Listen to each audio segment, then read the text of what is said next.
அனைவருக்கும் வணக்கம். Option tricky trade channel மூலியம் உங்களை சந்திப்பதில் மிக்க மகிழ்ச்சி அடைகிறேன். நான் உங்கள் சந்தோஷ். நான் செபியில் பதிவு பெற்ற பங்கு ஆலோசகர் கிடையாது. இது பயிற்சிக்கான காணொளி. எந்த பரிந்துரையும் நாம் வழங்குவது இல்லை. ஆகஸ்ட் 31 வந்து பார்த்திங்கன்னா ஆப்ஷன் டேபிளுக்கு உண்டான வகுப்பு துவங்கியிருக்கு. விருப்பம் உள்ளவர்கள் வந்துட்டு 9842610908 என்ற வாட்ஸ்அப் எண்ணிற்கு வந்துட்டு தகவல் பெற்றுக்கொள்ளலாம். கண்டிப்பாக எங்களிடம் இணைந்தாலே வெற்றி பெற்று விடலாம் அப்படிங்கிற எண்ணத்தில் பங்கேற்க வேண்டாம். ஏன்னா நம்ம வந்துட்டு இந்த இடத்துல நீங்கள் பை பண்ணுங்க, இந்த இடத்துல செல் பண்ணுங்க அப்படிங்கிற பரிந்துரை நம்மளுடைய வகுப்பில் இருக்காது. பங்கு சந்தையை நம்ம ஆப்ஷன் பிரீமியத்தின் அடிப்படையில் எந்த அடிப்படையில் பார்க்கலாம் அப்படிங்கிறதான் நம்ம வந்துட்டு இந்த பயிற்சியின் நோக்கமே.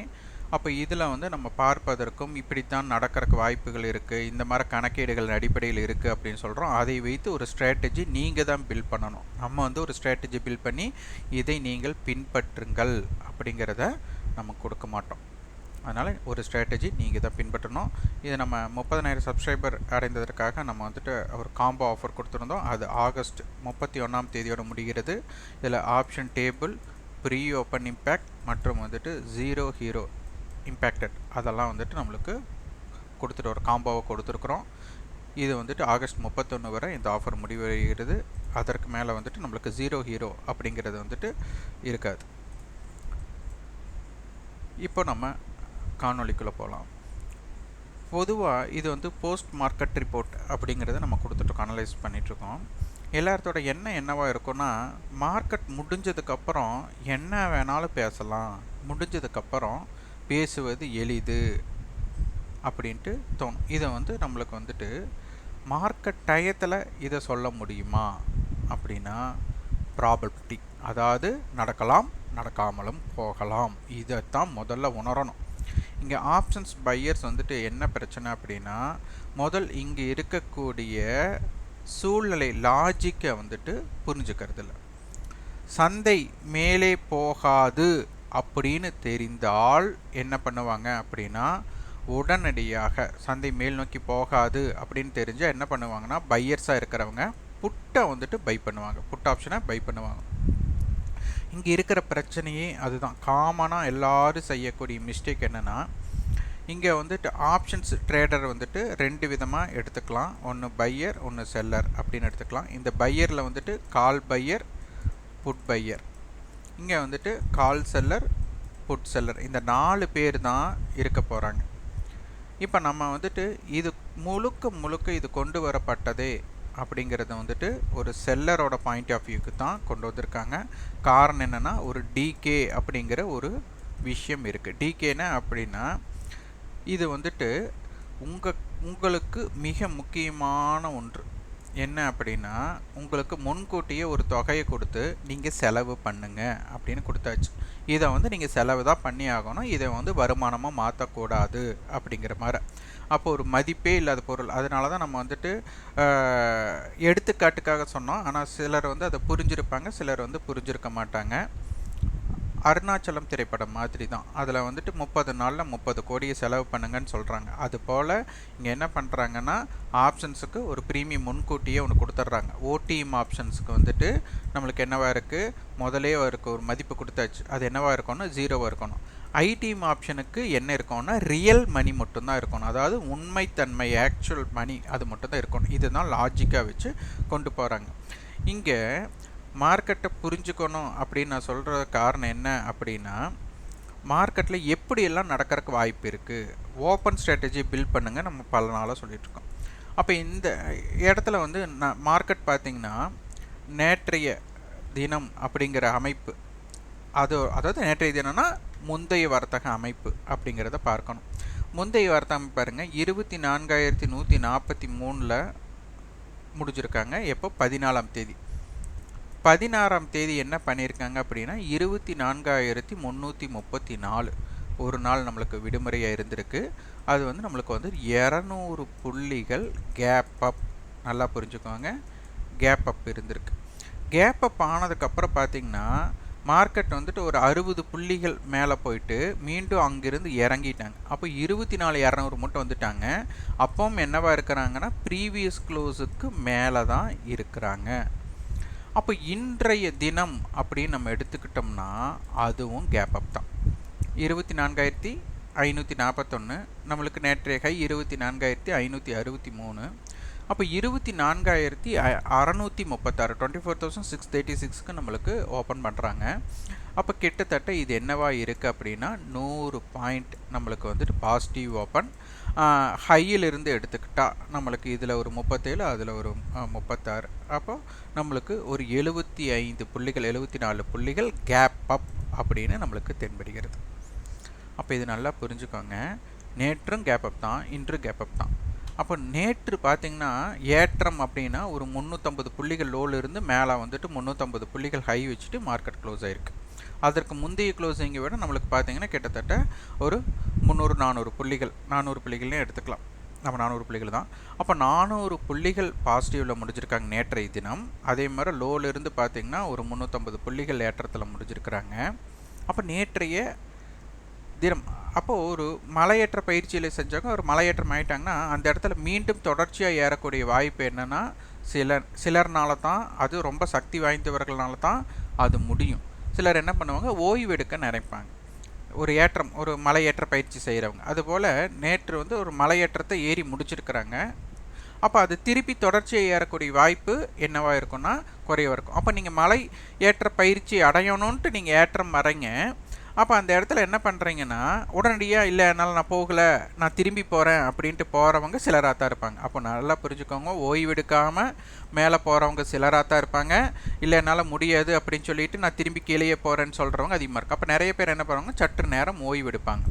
இப்போ இந்த ஓய்வு எடுக்கிறது என்ன பண்ணியிருக்காங்கன்னா திருப்பி தொடர்ச்சியாக ஒரு ஏற்றம் நடைப்பயிற்சியாக இல்லாமல் ஒருத்தர் தூக்கிட்டு போயிட்டு ஒரு இடத்துல விட்ட மாதிரி கொஞ்சம் மேலே தூக்கிட்டு போய் ஒருத்தர் விட்டுருக்காங்க. கொஞ்சம் தூரம் நீங்கள் ஓய்வு நீங்கள் உங்களால் நடக்க முடியாட்டி நான் ஒருத்தர் தூக்கிட்டு போய் உங்களை வந்து ஒரு இடத்துல விட்றோம் அப்படின்னு எடுத்துக்கலாம்.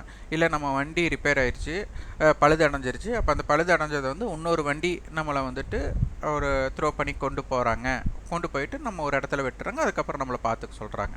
அப்போ அது போல் அப்போ இந்த இடத்துல நம்மளுக்கு பிரச்சனை என்னென்னா மார்க்கெட் வந்துட்டு இங்கே ஓய்வு எடுக்க போகிறாங்க, மேல் நோக்கி போகலை அப்படின்னு தெரிஞ்சதுமே காமனாக எல்லோரும் செய்யக்கூடிய தப்பு என்னென்னா புட் ஆப்ஷனை பை பண்ணிடலாம் அப்படின்னு தான் நினைப்பாங்க.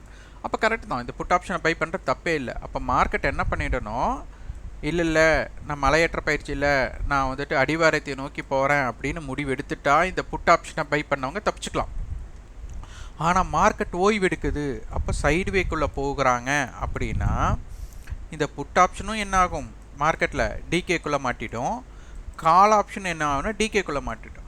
அப்போ இந்த இடத்துல என்னென்னா கால் ஆப்ஷனை மீண்டும் செல் அடித்தவங்க, அதாவது மீண்டும் செல் அடித்தவங்க அவங்க முந்தி பண்ணியிருக்கலாம் பண்ண போகலாம். ஆனால் கால் ஆப்ஷனை செல் பண்ணவங்களுக்கு தான் நேற்று நல்ல ஒரு ப்ரீமியத்தை ஆட் ஆகிருக்கும். அப்போ மீண்டும் ஒரு கேப் அப் ஆகும்போது இருக்கிறதுலே அதிக ப்ரீமியம் எங்கே ஆட் ஆகிருக்கும்னா கால் சைடு தான் ஆட் ஆகிருக்கும். அப்போது அந்த கால் செல்லருக்கு தான் அதிகமான இந்த இடத்துல வாய்ப்பாக இருக்கும். ஏன்னா மார்க்கெட் மேல் நோக்கி போகாமல் பக்கவாட்டு நகரமாக மாறுது. இவங்களுக்கு மார்க்கெட் இறங்கணும் அப்படிங்கிற அவசியம் இல்லை. கால் செல்லரை பொறுத்தவரை மார்க்கெட் இறங்கணும்னு அவசியம் இல்லை. மார்க்கெட் வந்து ஏற்றமும் இல்லாமல் இறக்கமும் இல்லாமல் இருந்தாலே போதும். அப்போ இங்கே பிரச்சனை என்னென்னா பையர்ஸ் வந்துட்டு பையர்ஸுக்கு மிக முக்கியம், அவங்க நினச்சது உடனே ஏற்றமாக இருக்கணும், இல்லைன்னா இறக்கமாக இருக்கணும். இந்த பக்கவாட்டு நகர்வு இருக்கக்கூடாது. இது தான் ரொம்ப புரிஞ்சுக்கணும். இந்த பக்கவாட்டு நகர்வு சைடுவே மார்க்கெட்டில் தான் நிறைய பேர் வந்து ஆப்ஷன்ஸை பை பண்ணி ஓவர் ட்ரேட் பண்ணி ஒரு சின்ன சின்ன இம்பேக்ட்டுக்கெல்லாம் ஒரு பிரேக் அவுட் ஆயிடுச்சு அப்படின்னு நினச்சி ட்ரேட் பண்ணி அவங்களுக்கு என்ன ஆகும்னா லாஸ் ஆவாங்க. இது முடிஞ்சதுக்கப்புறம் நம்மளுக்கு தெரியுது இது வந்து சைடுவே மார்க்கெட் அப்படின்ட்டு. நம்மளுக்கு மார்க்கெட் முடிஞ்சிருச்சு, முடிஞ்சதுக்கப்புறம் இந்த வரைபடம் பார்த்தீங்கனாலே உங்களுக்கு தெரியும் இப்போ எங்கேயுமே போகலை. அப்போ இது எப்படி நம்மளுக்கு இம்பேக்ட் அப்படிங்கிறத இங்கே நீங்கள் புரிஞ்சுக்கணும். அப்போ இதில் நீங்கள் கொஞ்சம் சற்று யோசிச்சா தெரியும், ஒரு பிரேக் அவுட் ஸ்ட்ராட்டஜின்ட்டு நீங்கள் எல்லாம் பின்பற்றும் போது yesterday high R yesterday low, weekly high R weekly low இது இம்பேக்ட் பண்ணுவீங்க. அப்போது இங்கே இடத்துல லோ ஹையை எவ்வளோ இம்பார்ட்டன்ஸ் கொடுக்குறோமோ அந்த விட நம்மளுக்கு இம்பார்ட்டன்ஸ் ஓப்பனுக்கும் ப்ரீவியஸ் க்ளோஸுக்கும் இருக்குது. அப்போ இதை வச்சு தான் ஒரு ஸ்ட்ராட்டஜி பில்ட் பண்ணுங்க அப்படி சொன்னோம். இன்றைய தினம் நம்ம சொன்னோம் கால் செல்லர் அப்படிங்கிறவங்க இருந்தால் மட்டும்தான் மார்க்கெட் மேலே போகும். அவங்க பயப்படணும் அப்படின்னாலே open above, previous close above, yesterday high above, இந்த மூன்றுக்கும் மேலே நிலை பெற்றால் இதை வந்து நீங்கள் செக் பண்ணுங்க அப்படின்னு நம்ம சொல்லியிருந்தோம். இன்றைய தினம் பார்த்தீங்கன்னா உங்களுக்கே தெரியும், ஓப்பன் ஹை 2 ரூபாய் தான். அப்போது மார்க்கெட் வந்து கீழே வந்துட்டாங்க. எல்லாத்துக்கும் இப்போ திருப்பி ஒரு பிரச்சனை வரும். இந்த இடத்துல இம்ப்ளைடு வாலட்டிலிட்டி நம்மளுக்கு கம்மியாக தான் இருக்குது. அப்போ இதே மாதிரி தான் கம்மியாக இருந்துச்சு. இந்த இடத்துல மட்டும் ஏன் இந்த மூமெண்ட் வந்தது? நிறைய பேர்த்துக்கு இருக்கிற ஒரே பிரச்சனை என்னென்னா, இம்ப்ளைடு வாலட்டிலிட்டி கம்மியாக இருந்தால் நம்ம மந்த நிலைன்னு சொல்லியிருக்கோம். அப்போ இந்த மந்த நிலையில் இது எப்படி வந்தது? அப்போது இந்த இடத்துல கேப் அப் ஆகிருக்காங்க. இந்த இடத்துல சைடுவே வந்திருக்கலாம்ல. இன்றைக்கி மார்க்கெட்டில் சைடுவே வந்துச்சு, இவ்வளோ பேசுகிற நம்ம இந்த இடத்துல சைடுவே வந்துருச்சு நீங்கள் சொல்கிறீங்க. இந்த இடத்துல சைடுவே வரலையே, அப்புறம் எப்படி வந்துட்டு இதை நம்பி நம்ம எப்படி செய்யறது அப்படின்னா, இதற்கு ஒரே ஒரு விடை என்னென்னா ப்ராபபிலிட்டி தான். நடக்கலாம், நடக்காமல் போகலாம். அப்போ இந்த மாற நம்மளுக்கு எத்தனை முறை நடந்தது? அப்போ இத்தனை முறை நடந்ததுன்னா இதற்கு நம்ம இதோட விளக்கம் நம்ம வந்து கடந்த முடிவுற்ற வீடியோலேயே கொடுத்துருந்தோம். இந்த இடத்துல ப்ரீவியஸ் க்ளோஸ் ஓப்பன் பண்ணியிருக்காங்க. ஓப்பன் பண்ணிவிட்டு கீழே வந்துட்டு கீழே போகம் திருப்பி ஓப்பனை பிரேக் பண்ணி இதற்கு மேலே அவங்க சஸ்டெயின் பண்ணினதுனால அவங்களுக்கு என்னாச்சு, கால் செல்லர் பயப்படும். அந்த கால் செல்லர் பயந்ததுனால தான் மீண்டும் சந்தை மேல் நோக்கி வந்தது அப்படின்னு ஒரு வாய்ப்பை சொல்லியிருந்தோம். அப்போ இந்த இடத்துல பார்த்தீங்கன்னா மார்க்கெட் வந்துட்டு ஓப்பன் ஹை கீழே வந்துட்டாங்க. இப்போ இங்கே கீழே வந்தவங்க திருப்பி போயிட்டு இதை பிரேக் பண்ணியிருந்தா 80% என்ன ஆகலாம்னா ப்ராபபிலிட்டி திருப்பி மேலே போகிறக்கு வாய்ப்பு இருந்திருக்கலாம். இல்லைன்னா இந்த இடத்துலையே சைடுவேக்குள்ளே வந்திருக்கலாம். என்ன வேணாலும் நடக்கலாம். மார்க்கெட்டில் என்ன மாதிரி ப்ராபபிலிட்டி நடக்க வாய்ப்பு இருக்குது அப்படிங்கிறது முன்கூட்டியே ஓரளவுக்கு நம்மளுக்கு வந்துட்டு என்ன பண்ணணும்னா கணிக்க தெரியணும். இங்கே பிரச்சனையே என்னென்னா, இங்கே ஆப்ஷன்ஸோட ப்ரீமியம் வந்து டிகே அப்படிங்கிற ஒரு விஷயத்தை இங்கே உணரவே இல்லை. இப்போ உங்களுக்கு சிலருக்கு தெரிஞ்சிருக்கும், மார்க்கெட்டை வந்துட்டு நம்ம வியாழக்கிழமை மாலை அப்படிங்கிறது வந்து நிஃப்டியோட அட்தமணியோட ப்ரைஸ் வந்துட்டு 180 இருந்தாங்க. அதற்கு அடுத்த வர்த்தகத்தில் வந்துட்டு ஒரு 140க்கு கீழே போயிட்டாங்க அப்படின்னு தெரியும். இன்றைய வணிகத்தில் பாருங்கள், மார்க்கெட் வந்துட்டு முடிஞ்சது, அதாவது ஃபியூச்சர் எப்போவுமே வந்து எக்ஸ்பைரி வந்து ஸ்பாட் ஈக்குவல் டு ஃபியூச்சர் அப்படின்னு நம்மளுக்கு தெரியும்.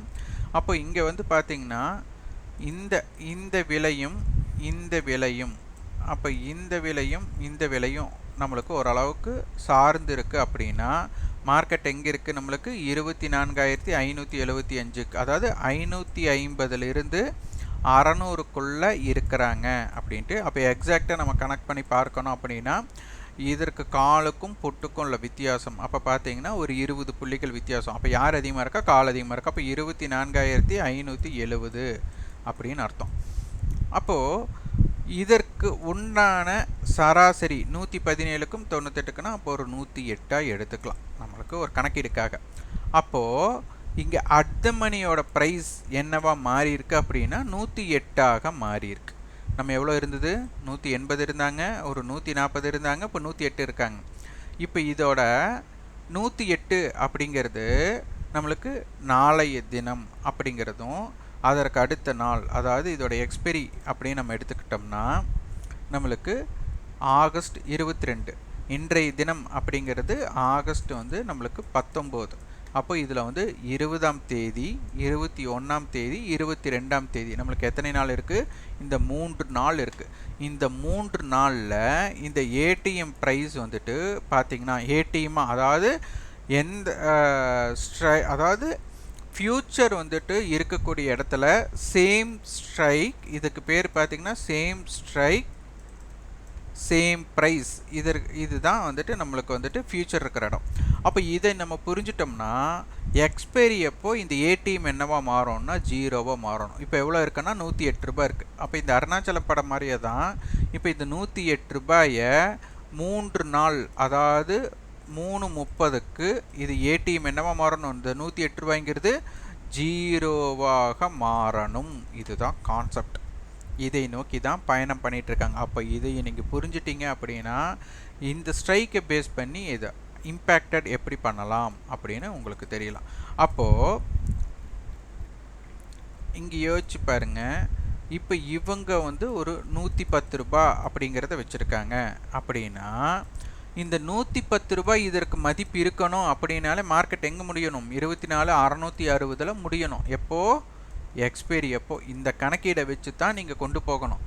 அப்போது இங்கே என்ன பண்ணுறாங்க? 24,550 கால் 117 ரூபா கொடுத்துருக்குறாங்க. அப்போ என்ன அர்த்தம்? நம்மளுக்கு 24,667. இந்த 24,550 புட் 98 100 கொடுத்துருக்காங்க. அப்போ இவங்க என்ன பண்ணுறாங்க? 24,450. அப்போ இவங்களுக்கும் ஒரு ஃபைட்டிங் நடக்குது. அந்த நடுப்புள்ளி 24,550. இதை வச்சு தான் நடக்க போகிறாங்க. அப்போ இதே தான் நம்ம வந்து ஷார்ட் ரேஞ்ச் அப்படின்னு கொடுத்து, இது வந்து கால் செல்லர். இப்போ வந்துட்டு கால் 117 ரூபாய்க்கு இவங்க விற்றுருக்காங்க. அது எப்படி 117க்கு விற்றாங்கன்னு சிலரெல்லாம் கேள்வி கேட்டுகிட்டே இருப்பீங்க. நீங்கள் தான் அதை நீங்கள் புரிஞ்சுக்கணும். இதை ஆய்வு பண்ணுங்க அப்படின்னு சொல்லும்போது இதை உணர்வுபூர்வமாக பார்க்கணும். அப்போ தான் அப்போ ப்ரீவியஸ் க்ளோஸ் அப்படிங்கிறது வந்து இப்போ இன்றைய க்ளோஸ் தான் நாளைக்கு ப்ரீவியஸ் க்ளோஸ். அப்போ இந்த 117ங்கிற இடத்துல என்ன பண்ண போகிறாங்க? நம்மளுக்கு கால் செல்லர் பயப்படணும். இந்த 98 ரூபாயில் புட் செல்லர் பயப்படணும். அப்போ இவங்க 2 பேர் சேர்ந்து ஒரு கூட்டாளியாக வர்த்தகம் பண்ணியிருக்காங்க அப்படின்னு எடுத்துக்கிட்டா 117ம் 98ம் அப்போது 205 ரூபாய். அப்போது 24,755. அதே மாதிரி இந்த பக்கம் கழிச்சிட்டா 24,345. அப்போது இந்த 24,550 கால் புட்டோட கண்ட்ரோல் பிளேசஸ் அப்படின்னு எடுத்துக்கிட்டா இந்த இதுதான் 24,345, 24,450, அடுத்தது 24,667, அடுத்தது 24,755. இவங்களுடைய கண்ட்ரோல் பிளேசஸாக பார்க்கப்படுகிறது. அப்போ இதை முதல் நம்ம புரிஞ்சுக்கணும். இது அப்படியே பேங்க் நிஃப்டியை பார்த்தோம் அப்படின்னா நம்மளுக்கு வந்துட்டு இப்போ ஸ்பாட் பார்த்திங்கன்னா நம்மளுக்கு வந்துட்டு 50,368. இப்போ ஃப்யூச்சர் வந்து பார்த்திங்கன்னா நம்மளுக்கு இந்த இடத்துல 50,000 நம்மளுக்கு வந்துட்டு 380 அந்த மாதிரி இருக்காங்க. அப்போ 250 அப்படிங்கிற இடமா நம்மளுக்கு அடுத்த மணியோட ப்ரைஸ் வருது. இப்போ இது பார்த்திங்கன்னா 400 ரூபா இருந்தது. அதுக்கப்புறம் வந்துட்டு ஒரு 340 மாறிச்சு. இன்றைக்கி 250 மாறி இருக்குது. இதற்கு வந்து 2 நாட்கள் தான். நாளைய தினம் அது. அப்போ இது 2 நாளில் இந்த 250 ரூபா என்னவா மாறணும்னா 0வா மாறணும். இப்போ இம்ப்ளைடு வாலிட்டி பார்த்திங்கன்னா கொஞ்சம் நேற்றைய விட கொஞ்சம் அதிகரித்தது போல் நம்மளுக்கு தோன்றுகிறது. 1 பாயிண்ட்டோ 2 பாயிண்ட்டோ, அது என்னன்னாலும் பரவாயில்ல. அப்போது இந்த அட் த மணியோட இது வந்து பார்த்திங்கன்னா இந்த நம்பர் என்னவா மாறப்போகுதுன்னா நம்மளுக்கு அட் த மணியோட இது வந்து நம்மளுக்கு 0வா மாறப்போகுது. அப்போ இந்த இம்பேக்டை நீங்கள் புரிஞ்சுக்கணும். ப்ரைஸும் 0வா மாறும், அட் த மணியோட ஐவி அதே இம்ப்ளைடு வாலிட்டியும் 0வா மாற போகிறாங்க. அப்போ இதையை புரிஞ்சுக்கிட்டு இப்போ இது 250னா 250 500. அப்போ இவங்களோட இம்பேக்ட் பார்த்திங்கன்னா 50,400 ப்ளஸ் நம்மளுக்கு 250. அப்போ என்ன அர்த்தம்? 50,650 அதோட நம்மளுக்கு 500 ரூபாய் ஆட் பண்ணோம்னா 50,900. இங்கே பார்த்தீங்கன்னா நம்மளுக்கு 50,400 மைனஸ் 250 அப்படின்னு எடுத்துட்டா 50,150, 500ன்னு எடுத்துக்கிட்டா நம்மளுக்கு வந்துட்டு 49,900. அப்போ இதுதான் கண்ட்ரோல் பிளேசஸாக இருக்க போகிறாங்க. அப்போது இதையை வைத்து நீங்கள் இந்த கால் செல்லர் புட் செல்லர் எங்கெங்கெல்லாம் இம்பேக்ட் பண்ணலாம் அப்படிங்கிறது ஒன்றும். அதே மாதிரி தினமும் எஸ்டர்டே ஹை எஸ்டர்டே லோவை பிரேக் பண்ணாமல் ஒரு இம்பேக்டடே க்ரியேட் பண்ண முடியாது. Weekly high weekly low, monthly high monthly low. அப்போ இதற்குட்பட்டு இருக்கும்போது என்ன மாதிரி தாக்கம் ஏற்படுது, இவங்க 3 பேருமே தாக்கம் ஏற்படும் போது என்ன ஆகுது அப்படிங்கிறதையும் நீங்கள் பார்க்க வேண்டும். அதனால் முதல் நம்ம வந்து சந்தையை ஓரளவுக்கு இங்கே இருக்கக்கூடிய லாஜிக்கோட அப்போ ஓப்பனில் இருந்து தான் ஹை லோ நம்மளுக்கு ஆரம்பிக்க போகிறாங்க. அப்போ இதையை வைத்து நீங்கள் உங்களுக்கென்று எங்கெல்லாம் இம்பேக்ட் ஏற்படுகிறது அப்படிங்கிறத முதல் ஆய்வு பண்ணணும். எப்போவுமே நிற்கிற வண்டியில் ஏதாச்சும் ஒரு இடத்துக்கு போகணும்னு முடிவு பண்ணாமல் அந்த இடத்துக்கு போக தொடங்கினதுக்கப்புறம் அந்த வாகனம் தொடங்கினதுக்கப்புறம் அதை ஏறக்க முயற்சி பண்ணுங்கள். அதாவது ஓடுற பஸ்ஸில் ஏறுங்கன்னா அந்த பஸ்ஸு வந்துட்டு உங்களுக்கு வந்துட்டு அங்கே ஏரியாவுக்கு தொடங்கினதுக்கப்புறம் அவங்க பயணத்தை துவங்கிய பின் ஏறக்க பார்க்குறோம். சிலர்லாம் என்ன பண்ணால் பஸ் ஸ்டாண்டில் நின்றுட்டு இருக்கிற பஸ்லேயே வந்துட்டு இந்த பஸ் அந்த இடத்துக்கு போக போகுதுன்னு சொல்லிட்டு உட்காந்துட்டு இருப்பாங்க. ஆனால் அந்த பஸ்ஸு மட்டும் போகாது. கடைசியில் அந்த பஸ் வந்து பழுதான பஸ்ஸாக இருந்ததுன்னா போகவே போகாது. அப்போ எப்பவுமே நம்மளுக்கு வந்துட்டு பேருந்து நிலையத்தில் நின்றுட்டு இருக்கிற பஸ்ஸில் விட எங்கேயாச்சும் போகிற ரன்னிங்லேயே ஆன் த வேலையே இருக்கும். அப்போ அந்த பேருந்தில் அந்த பஸ்ஸில் ஏறுறக்க நீங்கள் முயற்சி பண்ணிங்கன்னா உங்களுடைய தாக்கம் மிக அதிகமாக இருக்கும். அதனால் இதை புரிந்து கொண்டு நீங்கள் வியாபாரம் செய்ய முற்படுங்கள். இதை வந்து ஆப்ஷன்ஸ் ட்ரேடராக பார்த்தீங்கன்னா ஆப்ஷன் பையரை நிறைய பேர் காமனாக செய்யக்கூடிய மிஸ்டேக் என்னென்னா, நம்ம நினச்சது நடக்கும் அப்படின்னு நினைப்பாங்க. அந்த நினைக்கிறது உடனே நடந்தால், அதாவது நீங்கள் காலை பை பண்ணால் மார்க்கெட் மேலே போகணும், புட்டை பை பண்ணால் மார்க்கெட் கீழே போகணும். ஆனால் மார்க்கெட் சைடுவேக்குள்ளே போயிட்டாங்க அப்படின்னா இதில் டிகே தான் ஏற்பட போகுது. இங்கே நீங்கள் அண்டர்ஸ்டாண்ட் பண்ணிட்டீங்கன்னா, இங்கே வந்து பாருங்கள், பேங்க் நிஃப்டி 150 பாயிண்ட் வந்து என்னவா இருக்கிறாங்க, நெகட்டிவில் இருக்காங்க. 150 பாயிண்ட் மைனஸில் இருக்காங்க. ஆனால் இங்கே பேங்க் நிஃப்டி பாருங்கள் 150 பாயிண்ட் ஏன்னா அப்போ வந்துட்டு 50,500 புட் அப்படிங்கிறது வந்து பார்த்தீங்கன்னா உங்களுக்கு ஒரு ஐடிஎம் புட் ஆப்ஷன்ஸ் பார்த்தீங்கன்னா 21 ரூபா தான் ஏறி இருக்காங்க. 150 பாயிண்ட் மார்க்கெட் இறங்குனதுக்கு இவங்க எவ்வளோ ஏறி இருக்காங்க, வெறும் 21 புள்ளி தான் ஏறி இருக்காங்க. இதுதான் பிரச்சனை. அதே 50,500 புட் பாருங்க, மார்க்கெட் வந்து 150 பாயிண்ட் இறங்குனதுக்கு இவங்க எவ்வளோ இறங்கியிருக்காங்க, 150 ரூபாய் இறங்கியிருக்காங்க. அப்போ இதோட தாரக மந்திரத்தை நம்ம புரிஞ்சுக்க வேண்டியது, ப்ரீமியம் நம்மளுக்கு குறைவது எளிது, கொடுப்பது கடினம் அப்படிங்கிறத இந்த இடத்துல நீங்கள் புரிஞ்சுக்கணும். அப்போ இதை புரிஞ்சுட்டிங்கன்னா ஆப்ஷன்ஸ் பையராக இருக்கிறவங்களுக்கு ரொம்ப ரொம்ப ரொம்ப முக்கியம். அப்போ எதிராளி என்ன தான் இறங்குறாங்களோ அந்த அளவுக்கு நம்ம ஏறுவோமானா ஏற மாட்டோம். அப்போ இதை புரிந்து கொண்டு நீங்கள் வியாபாரம் செய்ய முற்பட வேண்டும். அதனால் ஆப்ஷன்ஸ் ட்ரேடாக இருக்கிறவங்க காமனாக செய்யக்கூடிய மிஸ்டேக்ஸ் இதுதான்.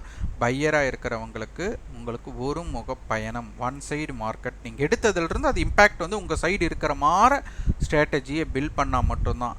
எப்பெல்லாம் சைடு வேக்குள்ளே போகிறக்கு வாய்ப்பு இருக்கோ நீங்கள் வந்து பேசாமல் சந்தைக்குள்ளே என்ன பண்ணக்கூடாது, ட்ரேடே பண்ணக்கூடாது, பார்வையாளராக இருக்க தெரியணும். அப்போ இதெல்லாம் யாரெல்லாம் புரிஞ்சுட்டாங்களோ உங்களுக்கு வாய்ப்பு இருக்கும்போது மட்டும் ட்ரேட் பண்ணுறவங்களுக்கு ஜெயிக்கலாம். ஆனால் வாய்ப்பு இன்றைக்கி இருக்கும் அப்படின்னு நினச்சிங்கன்னா இன்றைக்கி இருக்கிறக்கு வாய்ப்பும் இருக்கலாம், இல்லாமையும் இருக்கலாம்.